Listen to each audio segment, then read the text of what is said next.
I came up with this idea for a matchmaking site, or more like a dating site than a recruiting site for tradespeople.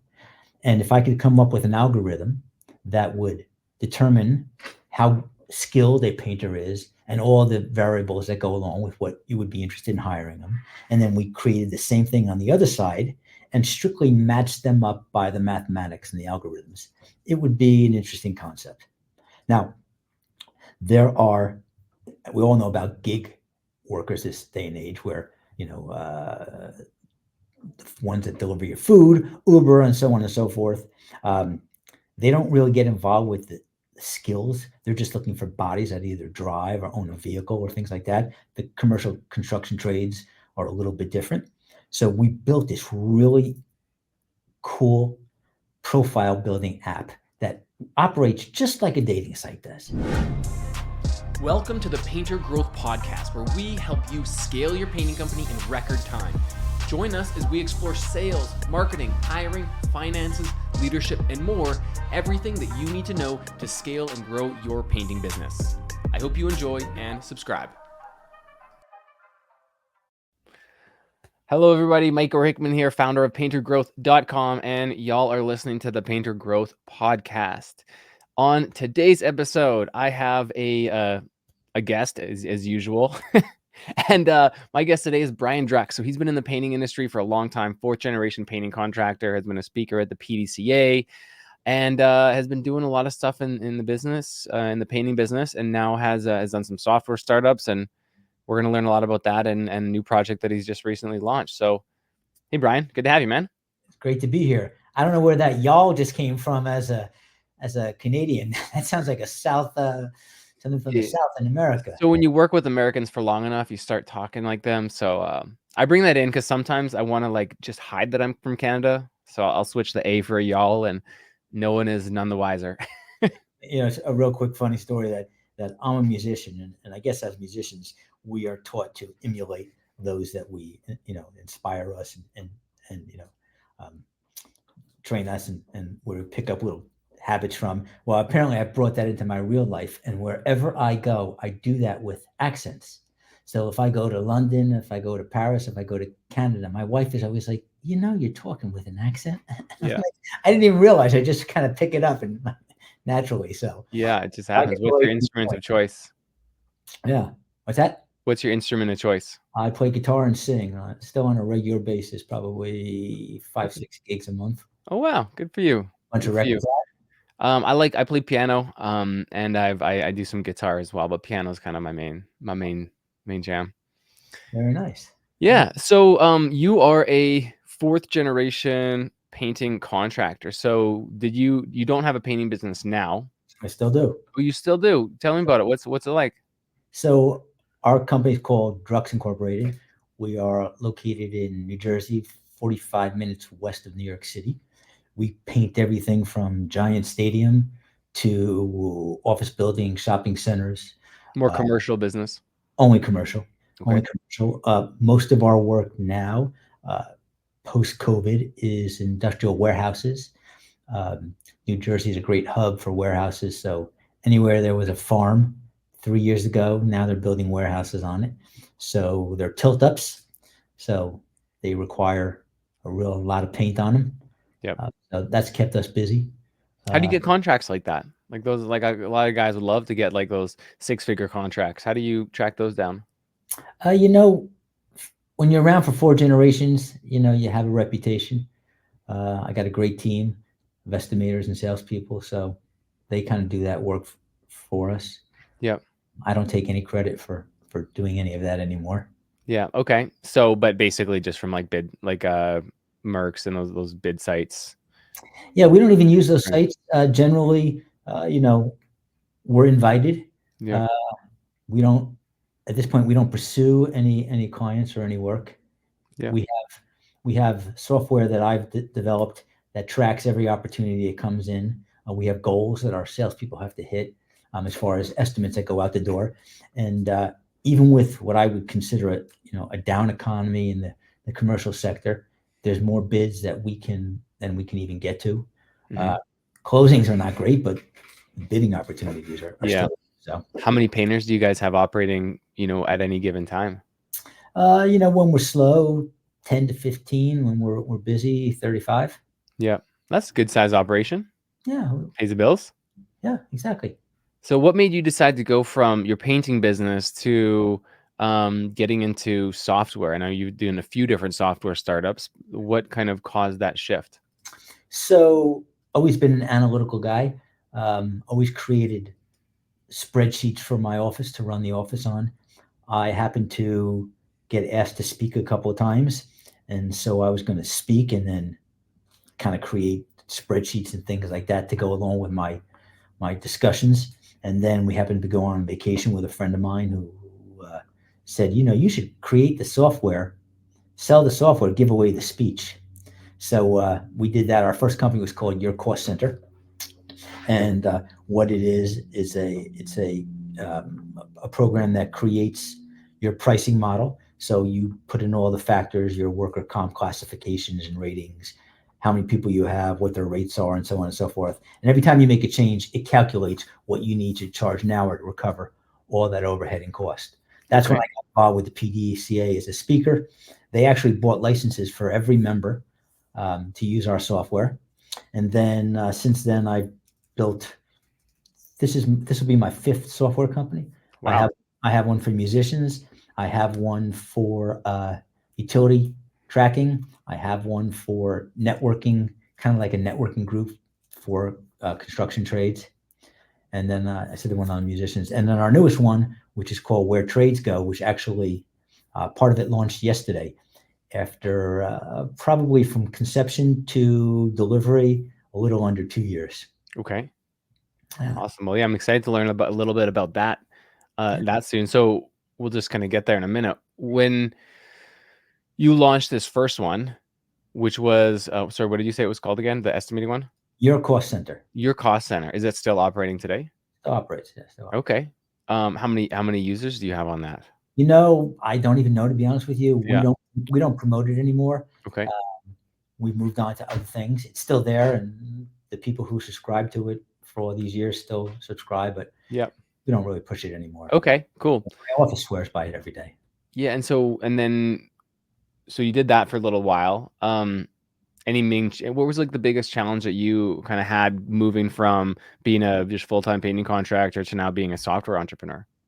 So the hardest thing about creating software is that, and there was a guy named Irv Chasen who was the kind of the mentor of pricing models. This is going back to the PDCA 20 years ago. And Irv used to tell me he would give a speech to 500 people, and 498 would do nothing with what they learned at that seminar, and only two would. So when we built the software, and we were in discussions with a lot of big manufacturers and companies about purchasing the software, at the end of the day, what we found is that what Irv said was true. You can build it, and they don't necessarily come. My wife had a ballet school. She spent a lot of money on specialized ballet software and never used it. So we would find that even though the PDCA bought licenses for everybody, the majority of them never even turned it on to see what it was. So you really got it. It's not an easy niche market. Everybody thinks, oh, you build a software company and it takes off like that. That's one plan, but the majority of them fail just like that. Yeah, I So don't think I think you need to understand sales and marketing as much as you need to understand software development, right? You need yeah, to know what your cost per acquisition is, what your churn is, what your retention rate is, yep, what your average ticket value, order value, ACV, LTV, all those things. yep. So now here we are, probably 15 years later, and I've learned a lot of lessons. I think that we've built a great business model. We've built a great software program. Certainly a need for it. We're going to market, as we'll discuss, a little Yeah. differently than I've ever gone with a software program. What is the biggest lesson that you learned doing your first previous software startups that you applied to this one? You're like, I'm never going to make that mistake again. Like, what was the one that stands out to you? Uh, it's at the end of the day, it's all about money, and you put all this money into developing a software program, and they're usually hundreds of thousands of dollars to build, and then you have no money left for marketing, and that's where the crash and burn happens. So this time you did it a little bit differently. Yeah, this time a little different, a little more mature, a little bigger bank account than we had the first time around. I belong to an organization called EO, which stands for Entrepreneur Organization. It's a worldwide organization and very, very powerful group. And so the network of that you can I was link. actually just looking at the EO in my city. I just moved to a city and I was looking at that actually. I can't recommend it enough. You are with people that you have to be $1 million minimum business to be a member. Yeah, and it's like 10K to join or something. Yeah, it's very expensive, but it's not about networking. So it's not a networking group. It is strictly a sharing of knowledge. I've gone to Harvard. I've gone to what are my other ones? Wharton, all because of EO. I didn't graduate college. I went to Berkeley School of Music. So the fact that I was able to attend these great business classes, executive business classes, all through this organization. So I feel blessed. Yeah, and that was I got all the way through the registration form, and then I didn't know how much it was until I got to the end. It was took like half an hour to fill out the form, and I got to the end, and it was like, yeah, pay like $10,000. I'm like, what? Just for then I got this networking group. I'm like, I don't really need to network locally. I just want to make connections and learn things and meet cool people. But I'm like, that's 10 grand invited to a luncheon in the Sheraton. I'm like, that seems like a lot. Well, imagine sitting at a table with some of the best business minds in your area. Yeah. That the price to that admission is priceless, as they say. Yeah, I guess I was just a little bit. I didn't know what to expect, and so it's when it's not in alignment with what you expected. Just I don't doubt the values there, right? Well, then I guess they failed on setting expectations, which is another important lesson. Yeah, absolutely. So what is this new startup now that you've just launched the other day? So I am, through my own company, through my speaking engagements, through my role as a trustee on the union painters union apprentice program, I understand how hard it is to find painters and skilled craftsmen. We are, as painters, are probably next to landscapers as far as tons and tons of people in our trades who don't know what they're doing, and it really destroys the reputation of our industry. And so, ever hear of Sandler training? Yeah. Oh yeah, Sandler sales training. Exactly. Yeah, I actually took I took one of their courses years ago.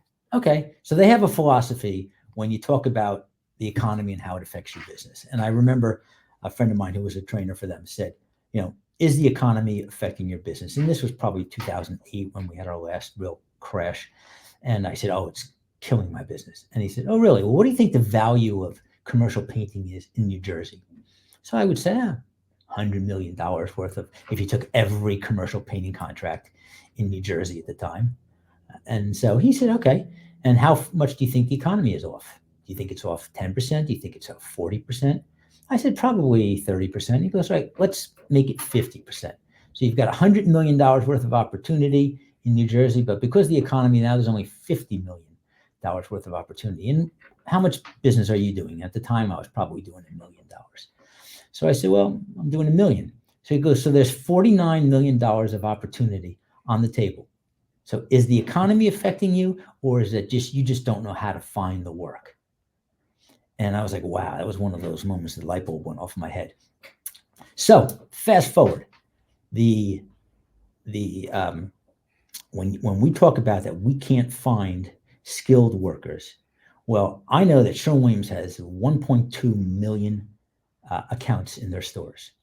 And if each one of those companies had 2 employees, you got 2.5 million, almost a little under 3 million painters that are out on the streets. And to give you an example, our union has 35,000 members in it, and we have trouble finding people to come in. Well, is it that there are no painters out there, or that the union hasn't figured out a way to bring them in? So it kind of goes back to the sales Sandler training point. So I came up with this idea for a matchmaking site we're more like a dating site than a recruiting site for tradespeople. And if I could come up with an algorithm that would determine how skilled a painter is and all the variables that go along with what you would be interested in hiring them, and then we created the same thing on the other side and strictly matched them up by the mathematics and the algorithms, it would be an interesting concept. Now, we all know about gig workers this day and age where, the ones that deliver your food, Uber, and so on and so forth. They don't really get involved with the skills. They're just looking for bodies that either drive or own a vehicle or things like that. The commercial construction trades are a little bit different. So we built this really cool profile building app that operates just like a dating site does. You build your profile. You can upload to your profile certification. So if you're OSHA certified, if you have scissor lift certifications, if you've taken a class. This is it, right? Yep, this is it. If you've taken a class by Graco on how to operate a spray machine, all these certifications can get uploaded to your profile. And then for every skill that a painter needs, we've come up with a test that you take. I see this. I like this one. Which spray tip is best to paint large wall surfaces? Like someone who knows, like, will know, right? Exactly. And at the end of the test, it's usually about 3 questions. They're timed, so not enough time for you to go on Google on your phone and look up the answers. We certify you in that skill, and then you keep building up this profile. And the other thing that our profile does is you can do a identity verification. So through our app, you go on and you click the identity verification button, and it either allows you to upload your passport, your driver's license, or it'll ask you a bunch of questions like, here are some addresses, which one was connected to you? Here are some phone numbers, which ones are connected to you? So then our app will prove that you are who you say you are. So now, fast forward, a company says they're looking for a painter in this zip code with these qualifications, with these certifications, and if you are a match, it pops up on your site just like a dating site would, and then you can feel confident that as the company, you're hiring somebody that is who they say they are. Their skills match what they say they are, and we don't get involved with any of the hiring. We just make the match, and then you guys can do what you want. So you've combined the outcome of Indeed with the user interface of whatever, I don't even know these, whatever, Tinder. Exactly. Yeah. Okay. Interesting. And I mean, one of the biggest fundamental problems with like Indeed or Monster is just people lying, right? And people saying who they're not. And then also like low quality people not replying or not showing up to interviews. So how does your app deal with like the interview process and the connection process? So say you go on there, you're looking for a painter, you put in your qualifications, it gives you a few people. How do you interact with those people? How do you invite them to interviews? Just what's the next step? So the one thing prior to that is you can't search on our site. So you can't say, find me painters. You can't be a painter and say, find me jobs. It's like a dating site. You have to be matched up.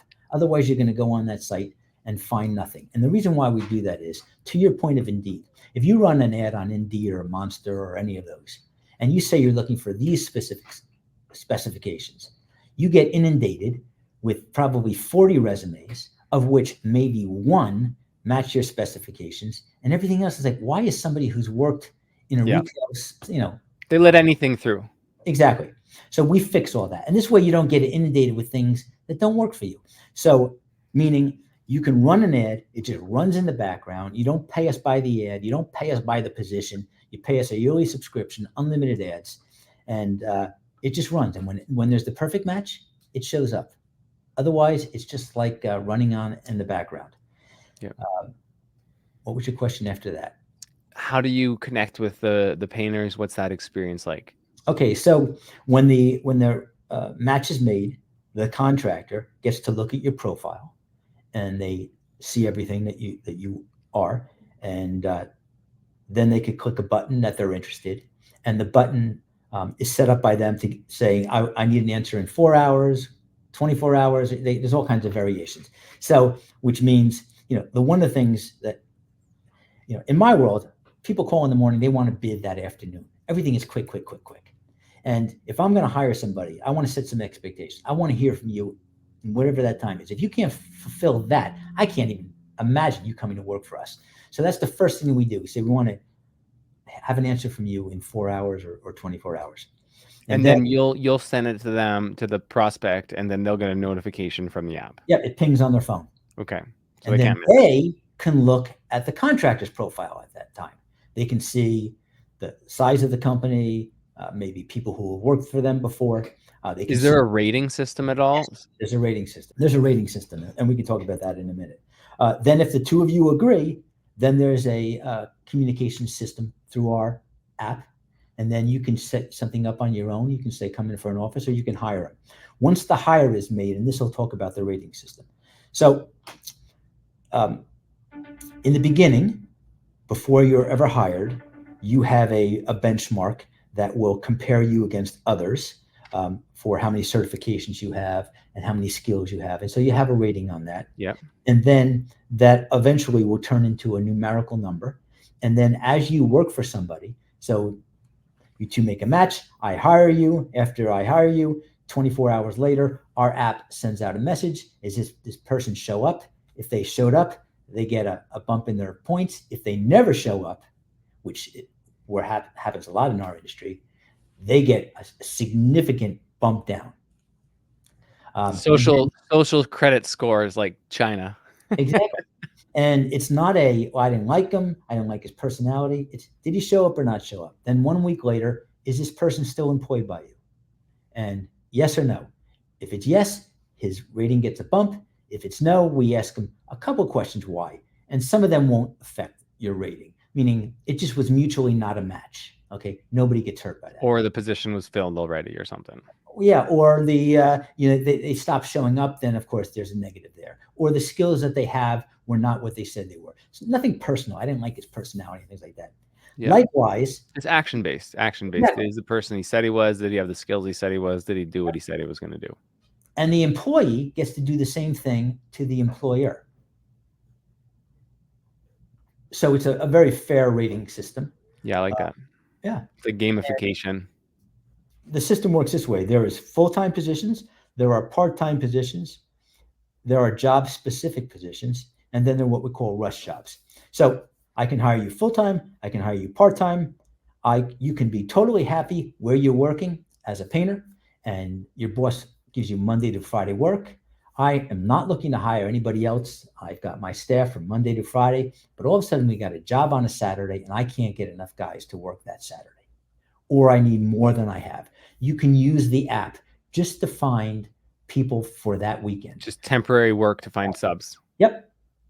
And they can be, those are the employee based. So we have 3 categories. We have tradespeople, which are an employee based system. We have contractors, and a contractor can hire a tradesperson, or we have subcontractor categories. So could you put yourself into 2 categories, like as an employee? Yep. So, well, here's what you have to do. So a contractor can hire a subcontractor. So you can be a national GC. You could be looking for painting contractors in New Jersey because you have a job there. You can use our app for that. You can be a painting contractor that doesn't do floors like I don't. So you can use our app to find epoxy floor contractors. You could be a residential painter and have some rotted wood on an exterior job. You can use our app to find a carpenter, a subcontractor, just to help you with that. You could be a subcontractor and, of course, look for work from contractors, or you could be a subcontractor to hire employees. So that's the way the 3 parts of the system work. Mm-hmm. And for a subcontractor, in addition to all the things that a contractor has, you have to upload your certificates of insurance. You have to upload your license if you need to be licensed where you are. So now a contractor, unlike the Blue Book or any of these other sites, can actually see, well, this guy's certified in X, Y, and Z because he's got his certifications as a company. He's got his insurance certificate, so I can see before I even hire him that he's got workers' comp and liability, and does his policy match our requirements. You can see his rating, and I think there's nothing on the market that does that right now. No, not at all. Do you have a Do you have a vision to go to homeowners with this? Never. No. Never. Yeah, you see that opportunity though, right? Like it's if you're pre-vetting contractors, it could be a potential opportunity in the future. You know, I say never, but who knows? Times change. Yeah, who knows? So one thing I see is like you new startup. Obviously you've been in business for a long time, but this specific company is new, and for something for this to work, you will need a like specific, or sorry, not specific, but like a critical amount of users for it to be like useful. That's correct. Right. So what is that trajectory of users right now? Like how many are using it right now, and what do you, based on your current trajectory, what do you anticipate in the future? So we our tradesperson app launched yesterday. Our contractor app is going to launch in approximately 2 months. In that time, our goal is 10,000 tradespeople initially. We are All going over North America or just US? all over U.S. Okay, US.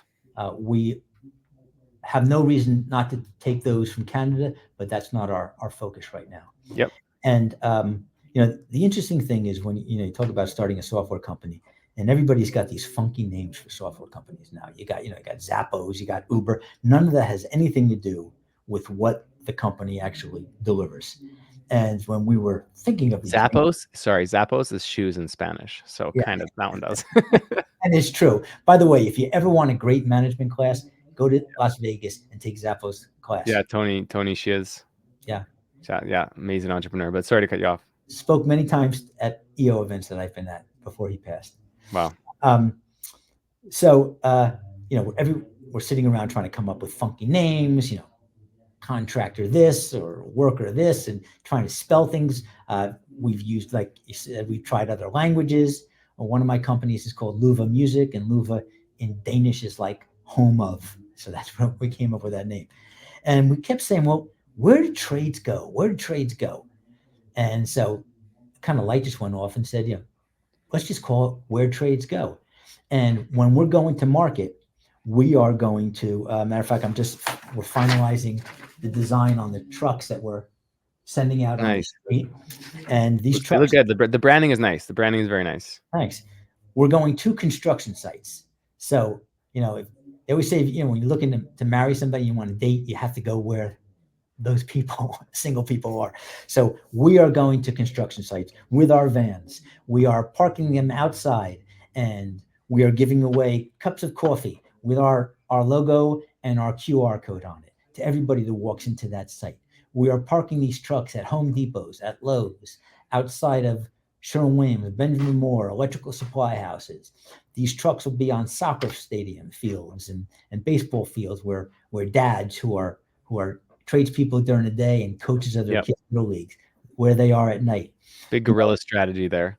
Yeah, that I picked that up from 1-800-GOT-JUNK. Yep. Where he just painted on the side of a truck and parked it outside of a supermarket. Brian Scudamore. Yep. Yep. We are working with manufacturers to be able to put these signs in all their stores.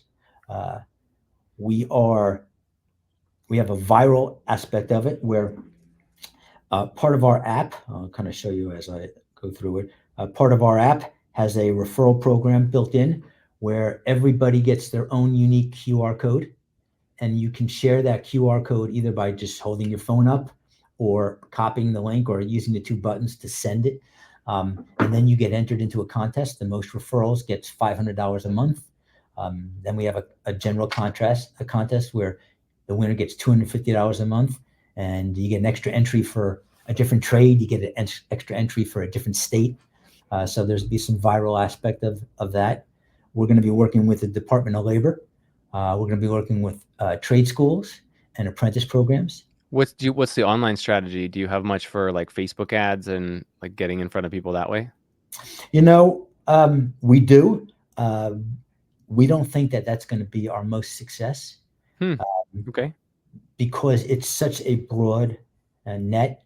It's really hard, especially with 9 trillion Facebook groups. Facebook, you can spend a minimum of $10,000 a month just on Facebook and Instagram, and I think it's about 3% success rate. Whereas, I brought the I'm site out. spending 60,000 a month on Facebook, and that we're like a 450% ROI on that. You guys are. Yeah, I Wow. am. That's wonderful. Yeah, it works. You just gotta know how to do it. Yeah. We'll have to talk about that offline. Yeah. Yeah, so that's great. And then we also have the trade associations that are really interested in what we're doing, because the other thing we're doing is interesting. So I talked about, you can be a subcontractor, you can be a contractor, or you can be an employee. We have another category where you can be an ancillary business to trades. So that could be an insurance company that wants to sell to trades. You can be a vendor, and you could be a vendor like, let's say, Graco, and Graco is going to run a class on spraying, airless spraying. So they can use our app to send invites to a geographical area. Then you attend that class, and then you can upload that little certificate card you get from Graco to your profile. You guys have a lot of features for a startup. You guys have really thought there. It looks like, even from what you show me, it doesn't look like a startup software. Like, it looks like it's been developed the right way. And this is minimal viable product, by the Mhm. way. We built this. We've got a lot of great ideas, but this is the minimal thing we're going to do. And Yep. so a trade association is looking for members, so they can use our app to get members. Have you talked to the PCA about this yet? Yep, actually, that was an earlier email this morning. Okay. But one of the cool things we're going to do is, when you take our skills test, okay, and you fail it, well, under most circumstances, that's the end of the trail for you. But for us, what we're going to do is, we're working with the apprentice programs, the trade schools, and the PDCA is one of them, that when you fail the test, it'll say, so sorry that you weren't able to pass the test. Here are places that you can go to find those skills. And some of them are physical, like a trade school in your area, or some of them would be like PCA's online programs. Yeah. So that's where our communication. We haven't nothing official yet, but that's what we're communicating. How can we offer the training to the people who want to get better at the skills? Because getting better through osmosis is a long road. Mhm. So is that going to be like an affiliate program, like for the company back on the back end? Like, we can, like, if they fail and they want to go to a sprayer course, they buy the sprayer course through the app, and then you guys can get an affiliate fee from that? Or is it just like connecting just to help them out? Most of it's connecting. So there's an electrical association. They have their own schools, and in New Jersey, I don't know about the rest of the country, but in New Jersey, to be an electrician, now you have to have gone to an approved apprentice school. So even if you're 5 years as an electrician, if you want to work today for a legit company, you need that. So it's a great tool for these schools to be able to find skilled workers, to find the workers who need that certification to continue to work. You And actually said earlier, it's just, sorry, I don't want to forget about this question, because I thought about it earlier and then I forgot it. You mentioned your painters are in the union, correct. right? Do you have a spot there, like a section, like, for these tradespeople, if they are in the union or not? Like, if you're not a union contractor and you don't want to hire union painters, is there like a way to be able to tell that ahead of time? So here's the thing about recruiting for unions. If you were to look at two jobs, and if they were just the jobs, forgetting about union or non-union, you have an ad for a painter for a union company. It's going to say the dollar figure that they're paying. It's going to say the benefits that they offer. And then you're going to have a company who's non-union. And on most times, especially in the painting business, those numbers are significantly different. Mm-hmm. But that's not the way recruiting is done nowadays. Now it's done by business agents or people going onto job sites and trying to recruit that way. And then it's a personality thing. Do I like this person? Did they come on the job and make me feel intimidated, or did they badmouth my boss, who I happen to like? So our app doesn't care if you're union or non-union. It's strictly opportunities. Okay. If you like this opportunity and it happens to be union, then that's for you guys to discuss. If you like this opportunity, it's non-union, it's for you guys to discuss. We have no affiliations with union or non-union. I'm sure that the unions will love to use this to help them recruit. I'm sure that the non-union companies will love. I'm sure mom and pop little operations that want one or two people are going to use it. There are no restrictions onto how you Mhm. use the app.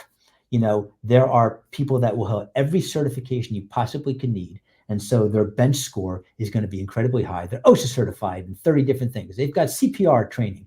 They're lockout, tag out. They've got lift certification. They've got Sure. lead certification. Well, for a small mom and pop operation who maybe only does interior painting, they don't need all that stuff. No, they don't need to be paying $45 an hour for someone like that. Exactly. And so that's fine. We'll match you up with those types. Do you have like a recommended rate that the contractor or the employee, the tradesperson will put as like their requested wage? Like if they do the skills assessment, they get whatever, will there be a recommended rate based on the region, or is that like put in by them? So the way it is right now is you put the minimum that you're willing to work for. So let's say you put $25.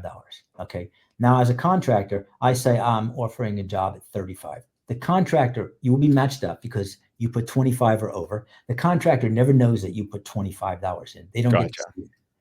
Our hope is that what will happen is the tide will raise all the boats. And so you may think you're only worth 25, but the market will say you're worth 35 or Yeah, and 30. if you a painting a contractor put in $20 an hour and there are no results, then obviously they have to try again at 25 and see if there are any results. Correct. Now, at the end of the day, we are a data company. And so we are going to use that data to give you reports that say you're offering 25, you've had no results. And the reason why is the going rate for your skill requirements in your zip code is 35. And that'll all be plotted out on graphs that you'll see as a user of our software. The other thing is that as a tradesperson, you will not see who looked at your match, but you will see that 5 people looked at your match and you didn't get a job offer. And then we will make some recommendations. Maybe you needed 2 more skills. Maybe you needed, Yeah. a better certification. Maybe, you missed it by 25 points. And if you did the identity verification, you would have, popped up another 25 points higher on the scoring system. Yeah. Very cool. Well, I didn't know what to expect when you kind of reached out about this app, but after talking to you about it, it seems like there's actually some solid potential for it. I see why you're excited about it. Yeah. Yeah, I think you got to get online though. We can talk about that, but like I think you're shortchanging the power of the internet and being able to get across the country instead of just locally with the trucks and stuff. Yeah, absolutely. That's, it's part of our business plan. I happen to like the boots on the ground. Oh Um, yeah, it's fun. it's funny. We had a marketing meeting this morning, and the thing about the construction trades are, for the most part, we're still old school, right? Technology has not dramatically changed. You're still using a paint roller and maybe an airless spray machine, but we are kind of very old school, and construction sites are still kind of old school, and the mentality of construction workers are still down to earth, home kind of guys and girls, Yeah. and I think the trust factor that will come when they see our trucks, when they see our salespeople, when they see our signage in their local paint stores, in their local, electrical supply houses and plumbing supply houses, will bring a trust factor that the internet necessarily doesn't bring. It's certainly part of the equation, and it's part of our marketing plan. Yeah. But you ever hear the expression, "Oh, I got a guy for you"? Yeah. So, that was one of the things that we thought about, except you can't say, I got a guy for you anymore. It could be a guy, girl, or whatever.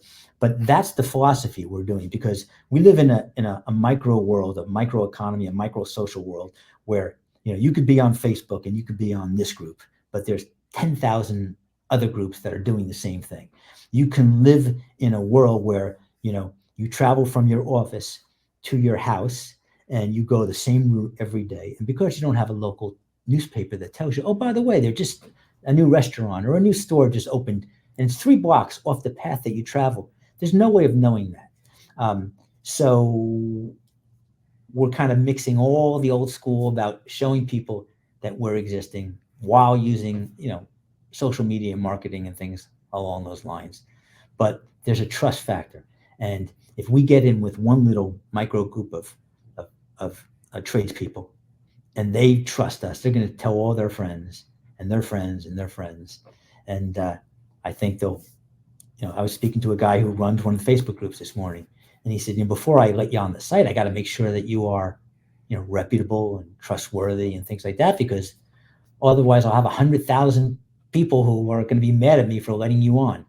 And, my reputation, my background, seeing that we invested a lot of money, and nobody knows what software costs. It costs a lot of money, but they see that we're investing in trucks and we're investing in signage in your local stores, that we've got feet on the ground, I think will help us get over that little hump in the beginning that a lot of software companies suffer from with the trust verification. Yeah. So how much does this stuff cost?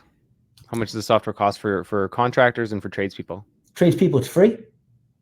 For us, there's no cost for them signing up, but there is a cost for us doing the identity verification. We eat that cost right now.